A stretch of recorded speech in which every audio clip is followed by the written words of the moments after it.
And greetings to everybody. We're here at the Youth Mindfulness Conference in San Diego, sponsored by the UC San Diego. And I'm excited to have the secret weapon of not only the Chicago Bulls, but the Los Angeles Lakers. And it's Mr. George Munford, who I consider a guru in terms of mindfulness for the athlete, but people of all walks of life. So George, I want to ask you this question. Why is mindfulness not only important for the athlete, but for people of all walks of life? Why is the mindfulness important?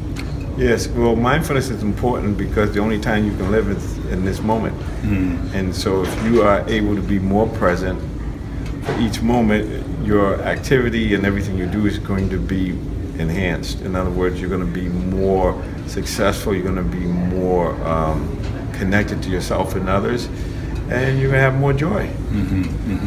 You talked about superpowers in your book, which fascinates me. Can you just share a little more of those superpowers and what they are? Yes. Well, when I talk about superpowers, there's these mental faculties, mindfulness being the center of them, where it allows you to just see what's going on and to align yourself with the way things are.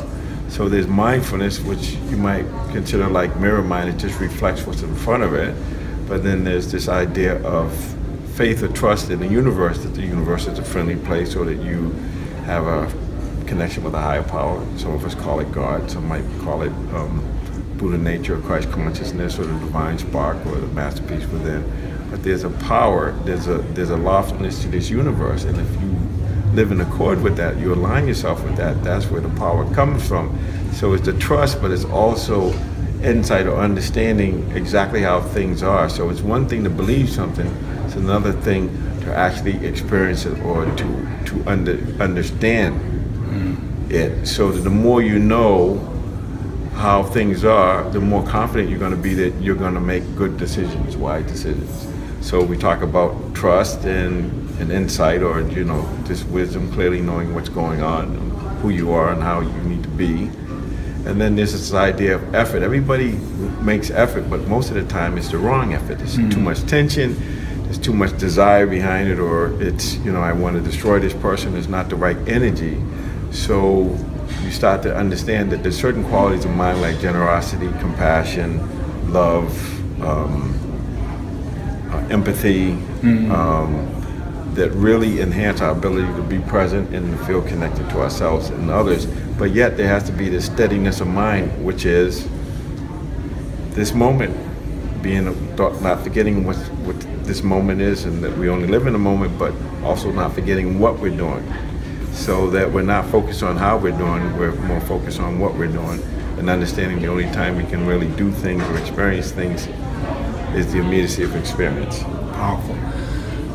I'm extremely excited, and your book has been very intriguing. I just want to let everybody know his book is called The Mindful Athlete, and it's absolutely not just for the athlete, but it's for everybody who wants to expand and get greater insight to who we really are. And my question for you, in terms of our Inspired Parenting listeners or their viewers, why is it so important that we begin to convey this information to our young people early? Why is that important? You talked about little George. You talked about little George a lot during your talk. Well, what I think is it's important because if we see what happens to youth that don't know who they are, they end up becoming anybody. And that could be gang members, it could be members of some terrorist group like ISIS or whatever, or they could just be lost, just be walking through life with no connection to their heart, no connection to themselves and other people. So it's important that we teach them and we embody what being present is, that we have core values like love and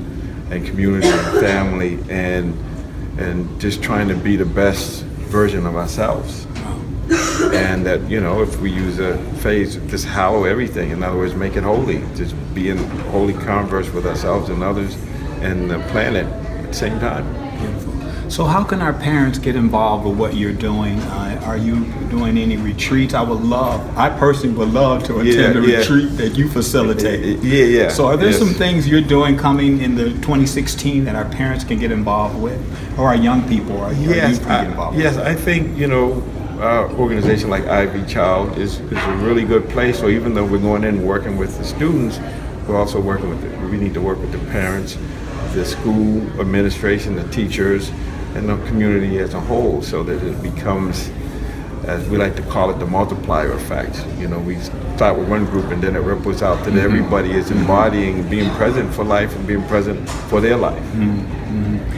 So the last question for me is, and I'm impressed with your work, I'm impressed with your journey. And so for me is, what is the biggest epiphany, what's the biggest revelation or aha that you've received from doing the work that you're doing? Yeah, that I have a masterpiece within. And that when I can connect and relate and think and behave a certain way, I have more access to that. And I can live out of that, what I call the eye of the hurricane, or out of that, be still and know.